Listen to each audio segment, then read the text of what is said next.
अंजलि गांव की सीधी सादी लड़की है। उसकी शादी को 2 साल बीत चुके हैं। उसके पति का नाम राजीव है और वो दोनों शहर में रहते हैं। राजीव वैसे तो नेक दिल इंसान है, लेकिन पराई औरतों के सामने वो पिघल जाता है। इसीलिए अंजलि हमेशा चिंता में रहती है।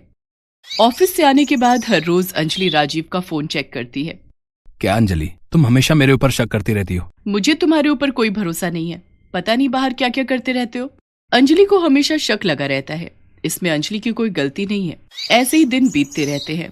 इतने में अंजलि गर्भवती हो जाती है और डॉक्टर साहब अंजलि को घर का कामकाज करने से मना कर देते हैं। अंजलि राजीव से कहती है, डॉक्टर साहब ने तो मुझे कोई काम करने से ही मना कर दिया है, अब क्या होगा?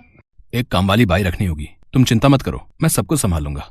राजीव काम वाली बाई की खोज करता है और 2 दिन बाद रूपा नाम की एक औरत घर पर चली आती है और कहती है, मैंने सुना है आप लोग काम वाली की तलाश में हो, मुझे रख लो, मैं बहुत अच्छा काम करती हूँ। रूपा की उम्र 30 के आसपास है और वो बहुत सुंदर भी है। रूपा को देखकर राजीव पिघल जाता है और कहता है, हाँ, हम तुम्हें रख सकते हैं, बिल्कुल रख सकते हैं। लेकिन अंजलि ने कहा, नहीं रुको, पहले जांच तो कर लेते हैं कि इसका घर कहाँ है, ये आई कहाँ से है। उसकी क्या जरूरत है अंजलि, अभी हमें काम वाली की जरूरत है, हम इसे रख लेते हैं। राजीव अंजलि की बात नहीं सुनता है और रूपा को काम पर रख लेता है। रूपा घर के कामों में लग जाती है, मगर उसके काम से अंजलि बिल्कुल खुश नहीं है। वो हर काम आधा अधूरा करती है और काम से ज्यादा समय सजने धजने में लगा देती है। राजीव तो बस रूपा को देखता ही रहता है। राजीव, अभी तक तुम तैयार नहीं हुए हो, आज ऑफिस नहीं जाओगे? नहीं अंजलि, आज अच्छा नहीं लग रहा है।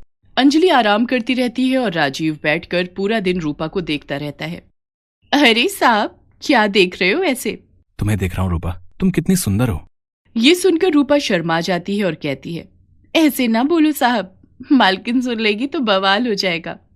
तो फिर आज रात को जब तेरी मालकिन सो जाएगी तब घर के बाहर चली आना, हम दोनों बहुत गप्पे लड़ाएंगे। यहाँ राजीव रूपा का दिल बहलाने में लगा हुआ है और उधर कमरे के अंदर बैठकर अंजलि सोच रही है, आखिर राजीव को हुआ क्या है? जो रोज ऑफिस जाने के लिए मरता था वो आज ऐसे ही घर पर क्यों बैठा है? कुछ तो गड़बड़ है। रात को अंजलि खाना खाकर सो जाती है। राजीव इसी के इंतजार में था। अंजलि के सोते ही राजीव घर के बाहर चला गया। रूपा भी चली आई और दोनों मिलकर बातें करने लगे। रूपा, तुम्हें पता है तुम्हारे बाल बिल्कुल रेशम जैसे हैं। ऐसा ना बोलो साहब, मुझे शर्म आती है। मैं सच बोल रहा हूँ, और तुम्हारी आंखें इतनी सुंदर हैं कि क्या बताऊं। और तभी अंजलि आ जाती है और दोनों को रंगे हाथों पकड़ लेती है।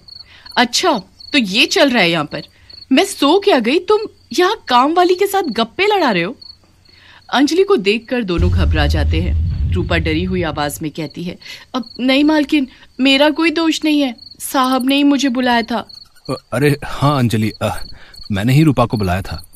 असल में रूपा के पिता की तबीयत बहुत खराब है, इसलिए सोचा था कि उसे कुछ पैसे दे दूं। ये लो रूपा, 2000 रुपए, अब जाओ यहाँ से।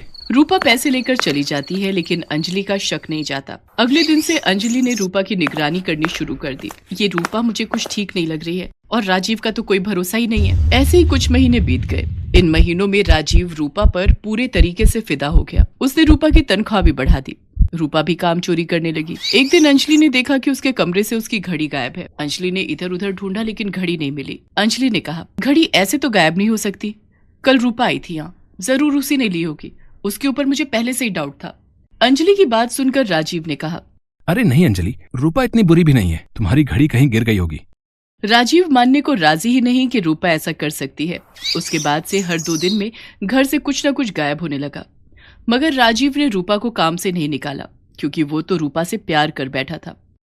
अंजलि ने सोचा कि कुछ तो करना ही पड़ेगा, और इसके कुछ ही दिनों बाद अंजलि अपना पेट पकड़कर बैठ गई और जोर जोर से चिल्लाने लगी, आह, दर्द हो रहा है, पेट में बहुत दर्द हो रहा है।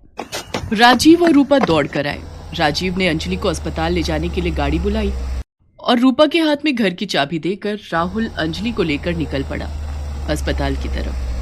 कुछ देर बाद अंजलि ने चिल्लाना बंद कर दिया और कहा, पेट दर्द ठीक हो गया राजीव, चलो अब घर वापस चलते हैं। लेकिन अभी तो तुम दर्द से तड़प रही थी। हाँ, मगर अब मैं ठीक हूँ, अब चलो घर वापस। ड्राइवर ने गाड़ी घुमा ली।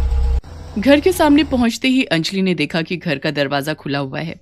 अंजलि राजीव के साथ घर के अंदर घुस गई और उसके बाद जो हुआ वो राजीव ने कभी सोचा भी नहीं था। उन दोनों ने देखा कि रूपा घर का सारा सामान इकट्ठा करके एक पोटली में बांध रही है। दोनों को देखकर रूपा चौंक गई। अरे, आप दोनों तो अस्पताल जाने वाले थे। मैंने पेट दर्द का नाटक किया था।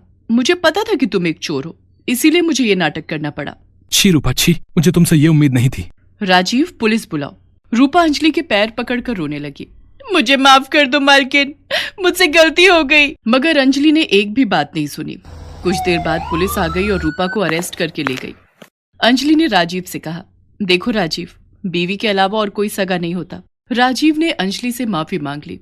मुझे माफ कर दो अंजलि, आज मुझे समझ में आ गया है कि इस दुनिया में अगर कोई मुझसे सबसे ज्यादा प्यार करता है तो वो तुम हो। आज से मैं किसी भी औरत को आंख उठाकर भी नहीं देखूंगा।